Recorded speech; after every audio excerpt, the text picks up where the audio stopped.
وہ حاتم تائی کی بیٹی آئی تھی، دشمن کی بیٹی آئی تھی، جب پیغمبر کے پاس پہنچی اپنے چادر لے کر اس کے جسم پر ڈال دی، کہا جسم تیرا مردی تیرے خالق کی چلے گی، حالانکہ مسلمان نہیں،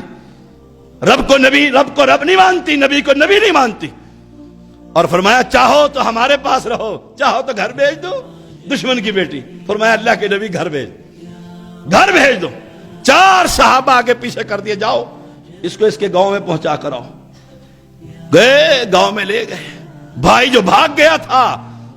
اس نے دیکھا کہ میری جوان بہن 4 بندوں کے ساتھ آ رہی، تیار ہو گیا لڑنے کے، کہا ان کو قریب تو آنے دو، آئے ہمارے پاس رہے، آئے اور غیرت جاگ اٹھی، پوچھتا ہے انہوں نے کچھ کہا نہیں؟ رستے میں تیرے ساتھ غیر مرد تھے، کہا میں نے ان کی آنکھوں میں وہ حیا دیکھی جو تیری آنکھوں میں بھی نہیں ہے۔ یہ محمد کے صحابہ صلی اللہ علیہ وسلم۔ او اہل اسلام، جس نبی کی شریعت